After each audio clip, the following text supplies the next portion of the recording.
Mukhang sa puntong ito ay nadamay na rin etong PMA cadet, okay? Graduate.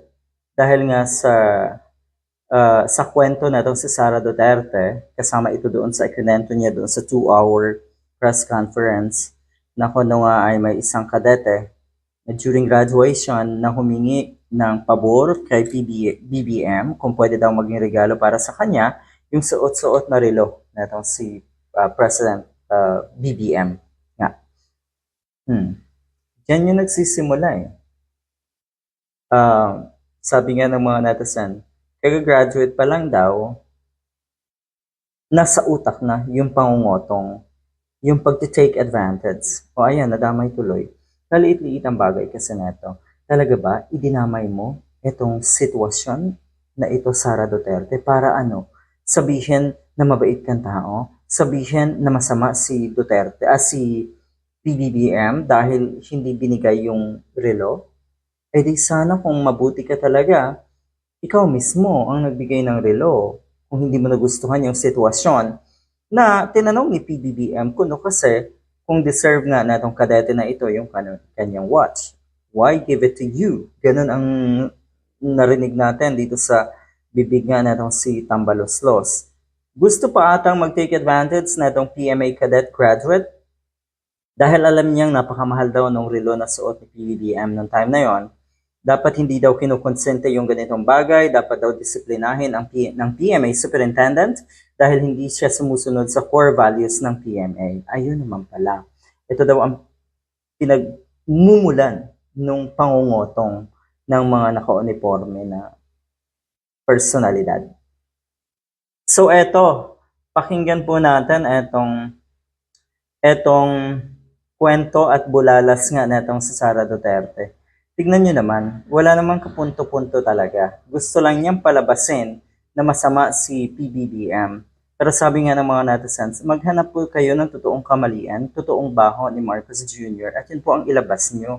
Yung mga ganito kasi, wala to. Ano ba? Ano bang klaseng kwento yan? Ano bang klaseng... Antindi, no? Talaga kasi siguro nauubusan na ang mga katulad ni Sara Duterte. Desperado na nga, ika nga, sabi ng mga kongresista, desperado na sa kanyang mga move kaya hindi na masyadong napag-iisipan kung ano ang pwedeng ikasira or pwedeng gawing kwento para ikasira kung ano nang nasa Malacanang. Dumating na sila sa punto na lahat or buong family ng first family ay inaakusahan ng mga bangag. May epekto ba? May nangyari ba? O di ba kayo ang naging katawa-tawa? Tingnan natin etong kwento na itong si Sara Duterte. Makikita rin po natin etong eksena nga sa PMA graduation.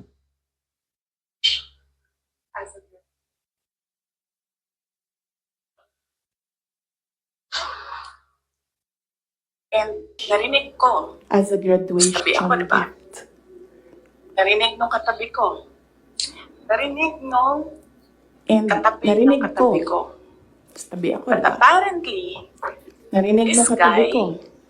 di niya Narinig alam nung kung ano isasagot niya. katabi ng katabi ko. So, ang ginawa niya, But apparently, pinaulit niya this guy, sa bata. di niya alam What did kung you ano say? isasagot niya. So, So, ang this ginawa time, niya, syempre pinaulit bata, hindi niya niya alam ba? sa bata. What did you say? This guy po ang tawag So ni this time, Sara Duterte kay syempre PBBM. bata, hindi niya alam ba President, saan yung can I have your watch as a graduation gift? inulit ng bata, louder this time. Mr. President, can I Why? have your watch Why would as I a give you my graduation gift? watch? Nasagot niya. At that point,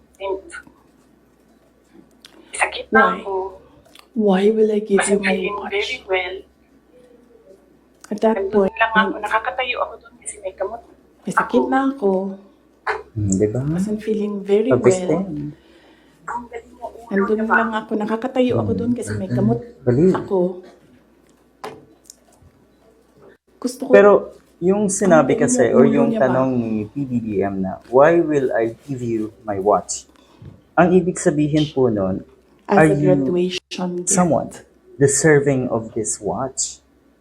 Meron ka bang magandang pwedeng sabihin? And Maisagot? narinig ko, Oh. tabi At ako, diba? siguro meron siyang statement nung katabi after ko. the question nga ni PBBM Narinig nung na baka posibleng katabi naibigay. ng katabi Hindi ko ko. pagdadamot yung ganon. But Why? apparently, Why will I give you this this? guy, Hindi naman niya alam sinabing, kung why ano are you sasagot niya. asking or So, why ang do you ginawa want to niya, get my watch? pinaulit niya Diba? Why will sa I? bata. Ibig sabihin, What did is you there say? something in So you this time, that syempre says bata, hindi niya that you alam ba deserve this saan watch? yung Kung sinagot yun siguro ng estudyante, baka natuwa Inulit nga ng si bata, PBBM louder at this ibinigay time. yung relong yon. Mr. Hindi ko President, naintindihan ni Sara can I have Duterte your yung watch as a graduation yung gift? level ng tanong ni Nasagot PBBM doon nga sa kadete. Tapos siya ngayon yung magpapaawa. Tapos ilalagay Why will I sa give you my masamang watch? or gusto niyang At isipin that ng mga point, kababayan natin na masama ang presidente Nasakit doon sa na bagay ako. na Was Tanga. feeling very well.